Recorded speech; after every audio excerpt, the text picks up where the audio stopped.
గ్రామ దేవతా వ్యవస్థ ఏ విధంగా ఏర్పడిందో ఇప్పుడు తెలుసుకుందాం.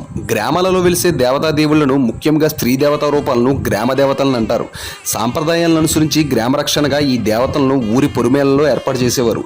ప్రాచీన కాలంలో మానవుడు ఎంతో తెలివైనవాడు. ఇంట్లో ఉన్న చిన్న పెద్ద ఆడ మగ అందరూ దేవీ నవరాత్రుల కాలంలో ఎక్కడో ఉన్న మధుర మీనాక్షమ్మ వద్దకో, కంచి కామాక్షమ్మ దగ్గరకో, బెజవాడ కనకదుర్గమ్మ చెంతకో వెళ్లాలంటే కుదరకపోవచ్చు. ఒక్కొక్కసారి మన దగ్గర సొమ్మున్నా వెళ్లే వీలుండకపోవచ్చు. వీలు చిక్కిన అందరికీ ఒకేసారి వెళ్ళడం సాధ్యపడకపోవచ్చు.